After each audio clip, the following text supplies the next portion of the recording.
Cancer-forming chemicals are in your kitchen right now, and you're probably using them to cook with. That's right, hidden in your plastic spatulas, mixing spoons, and storage containers are dangerous toxins that could be sneaking into your food every time you cook or use them. Any plastic is a risk, but there are some which are particularly bad, and that's black plastic. It's loaded with potentially harmful chemicals, and it's all over our kitchens. That black plastic spatula that you used that was really cheap to buy, it might be causing serious harm to your health, and it's time to throw it out. I am deadly serious. But it's not just spatulas. Think about all your plastic kitchen tools. If you've got plastic anywhere near your food, you might be letting dangerous chemicals seep right into what you're eating. Today, I'm going to show you why using plastic in the kitchen could be a hidden cancer risk, and why black plastic in particular might just be one of the worst offenders. So stick around to learn how you can protect your health with just a few easy, simple changes. Plastic is everywhere, let's face it. Storage containers, cooking utensils, even in the packaging our food comes in. Most of us probably don't even think twice about using it. But plastics can contain a cocktail of chemicals that just simply don't belong anywhere near our food or in our bodies. Let's have a look at some of the hidden health risks and how we can take simple solutions to make your kitchen safer. This is a story that goes way beyond what you can see. Black plastic is not just another type of plastic, a different color. It often has a hidden and a hazardous past.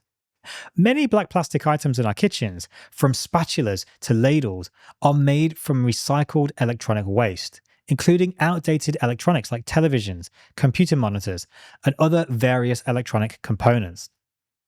These items were never intended to be used in your food or around your food, yet they're being repurposed into tools that we use daily in the kitchen. In 2018, Andrew Turner, a biochemist at the University of Plymouth, conducted groundbreaking research analyzing the materials in these black plastic products. His findings were shocking. Many of these kitchen tools contained high levels of flame retardants, which are chemicals originally added to electronic casings to prevent fires. Whilst these chemicals play a crucial role in electronics, they're not meant to be around food. They're a major health risk in the kitchen because they're not designed to be in contact with food. These flame retardants particularly include these PBDEs, polybrominated diphenyl ethers, known for their toxic nature and ability to just simply leach out over time, especially when heated. This isn't just a minor health concern, it's a serious health issue. Every time we cook with these items, we unknowingly risk contaminating our food. This situation raises an important question. Is recycling electronic waste into kitchenware actually truly safe, or are we compromising our health in the name of convenience and possibly environmental reasons? What makes black plastic so dangerous? Well, we've already spoke about the flame retardants, but this problem comes from its origin with recycled electronic waste, which often has these flame retardants but other chemicals as well to meet safety standards in the electronic industry. Devices like laptops, TVs, and smartphones, they're built with materials that resist overheating and fires, which means adding these chemicals is standard.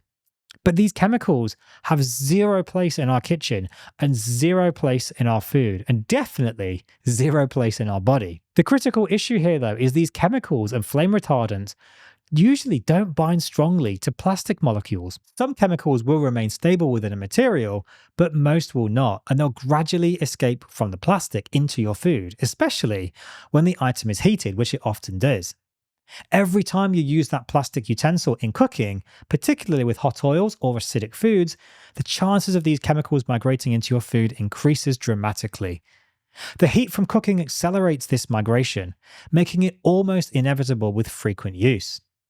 The scary reality is that these chemicals, which we may not even see or taste, could actually be accumulating in our bodies over time, adding to a toxic load that is known to affect not just our hormonal balance, but overall health and possibly cancer risk. The potential health impact of these flame retardants and chemicals is deeply concerning. These PBDEs are among the most studied, but all these other chemicals are there as well. The findings of these studies consistently reveal a troubling picture. These are classified as endocrine disruptors. These chemicals interfere with our hormone systems. And this disruption can lead to a cascade of health issues, from thyroid problems to diabetes and even possibly cancer. Research published in Environmental Health Perspectives highlights a stark statistic. Individuals with the highest blood levels of PBDEs were found to have a 300% increase in cancer-related mortality compared to those with the lowest levels. Think about that. 3 times higher risk of cancer. And if that isn't a reason enough to avoid black plastic in the kitchen, well, I don't know what is. But of course, there's more. PBDEs and similar chemicals, accumulate in body fat, meaning they can stay in our systems for years, decades even, continually affecting our health. These chemicals mimic natural hormones like estrogen and thyroid hormones, but they can interfere with growth, reproduction, or metabolism. For children, these risks are especially high as their bodies are more vulnerable to these hormonal disturbances.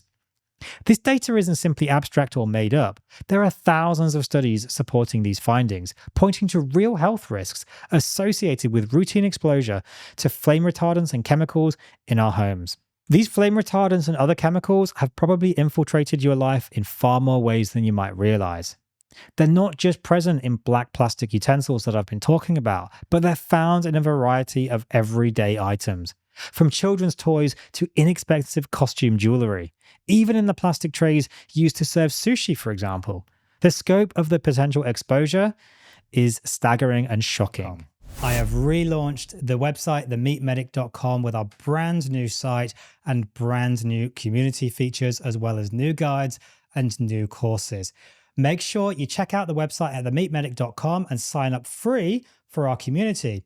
If you want to take your health to the next level, though, we do have paid membership options available with access to a private podcast with myself, exclusive live Q&A every single week. And if you really want to take it to the next level, you can sign up for our gold tier with free, unlimited access to all courses and all products available on themeatmedic.com. Thank you guys, and we'll get back to the episode. A study conducted in Amsterdam in Toxic Free Future in 2024 revealed that black plastic products particularly, including many consumer goods, are contaminated with these flame retardants.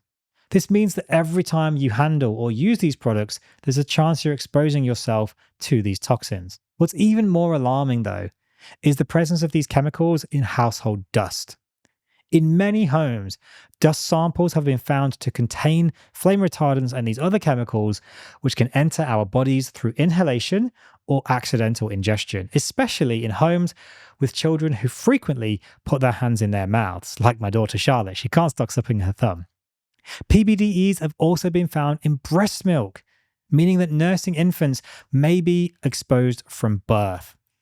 These flame retardants and dangerous chemicals are everywhere, creating a toxic environment that's difficult to avoid. When we use plastic utensils in a hot pan, we're adding one more point of contact for these chemicals, which accumulate over time in our bodies, heightening the risk of long-term health complications. Another point on this is the rise of microplastics. This has brought a new, sadly invisible threat to our environment and our health. If you don't know what microplastics are, they're these tiny particles of plastic, often smaller than the eye can see, but they can easily enter our bodies through food, water, and even the air.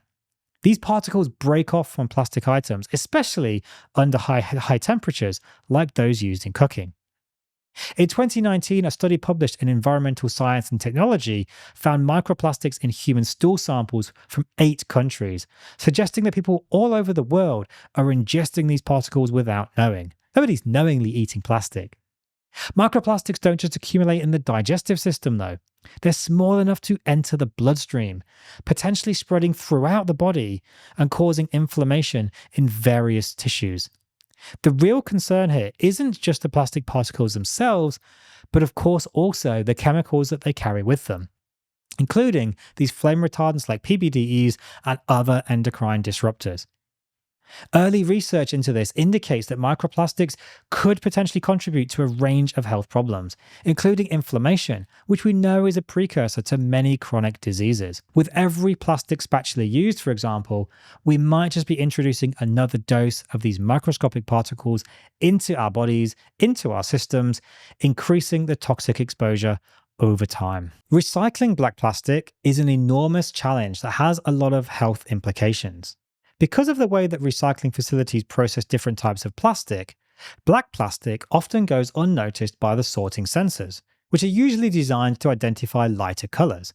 We're often told we can't recycle black plastic. So where does this black plastic come from? Well, the problem is, if it doesn't get recycled, it ends up in landfills or shipped overseas with facilities with fewer regulations. In many of these informal recycling centres, instead, electronic waste is reprocessed and mixed with other plastics without thorough cleaning or quality control. This e-waste often includes toxic chemicals, as I've mentioned, heavy metals, and flame retardants, which remain in the plastic and eventually find their way into new products like kitchen utensils, your children's toys, or packaging. This is why some black plastic items specifically carry dangerously high levels of these flame retardants and other chemicals, creating a chemical hazard in our homes. Unfortunately, though, there's currently no labeling system that can help consumers like you identify the origins of that black plastic, leaving us unaware of the potential risks. It's a hidden problem, making black plastic a chemical minefield that we're unwittingly bringing into our homes and into our bodies. So by now, you're hopefully thinking, what the heck can I do about all this? Well, reducing plastic exposure in the kitchen doesn't require a complete overhaul of your life, but it does require some thoughtful changes. The first step is to replace black plastic utensils with safer materials like stainless steel, wood, or silicone. These materials are not only more durable, but they're also far less likely to leach harmful chemicals, even at high temperatures. Silicone and stainless steel in particular are heat resistant and non-reactive, making them excellent choices for cooking. Wood is antibacterial. Another step is to avoid storing or at the very least heating food in plastic containers. Heat and certain types of food like oily or acidic ones can increase the likelihood of these chemicals leaching from plastic. Instead, consider using glass or stainless steel for storage and reheating. Glass is non-porous and can be safely used in pretty much all microwaves without the risk of chemical leaching. Stainless steel can't be used in all microwaves. Finally, be cautious with black plastic packaging such as takeout containers or sushi trays, as these often contain recycled e-waste with those high levels of flame retardants and other chemicals. Opting for products that use eco-friendly or non-plastic packaging for food storage and serving can significantly reduce your exposure to these harmful chemicals. The science is pretty clear. Plastic in the kitchen comes with serious health risks. There is a scientific consensus on the risks that plastic is posing. Thousands of studies, as I've said, have shown that the chemicals in plastics, particularly in black plastics, are linked to severe health issues. Another example, a 2024 study found that black plastic kitchen utensils had some of the highest levels of flame retardants amongst consumer products. This includes PBDEs, which I've said, these are linked to cancer, thyroid issues, diabetes, and reproductive disorders. The impact of these chemicals goes way beyond any immediate symptoms. They can have lifelong, lasting effects on overall health, influencing hormonal balance, growth, and development. The risk is especially high in our children and with items that come into contact with food, as I've mentioned, as these chemicals can easily leach into meals. The evidence is clear and overwhelming and points to a need for greater awareness and caution in how we use plastics in our kitchens. Rethinking your reliance on plastic kitchen tools is not just a matter of personal health. It's really part of a larger movement towards healthier, safer living environments. Transitioning into safer kitchen tools may seem like a small choice, but it's a very impactful one. By choosing these stainless steel, wood, or silicone over black plastic and non-stick coatings, you're making a deliberate decision to reduce your exposure to harmful chemicals. Each swap, whether it's a spatula or a storage container or your air fryer, reduces the likelihood of flame retardants, microplastics, and other chemicals making their way into your food and into your body. These choices add up over time, leading to a cumulative reduction in toxic exposure. And by taking these steps, you're not only improving your own health, but supporting the movement towards a safer, less toxic world. To learn more about how to make your life safer and healthier, visit themeatmedic.com, where you'll find more information on how to protect yourself and your family from hidden toxins in everyday products and foods. Remember, when it comes to health, every small choice counts.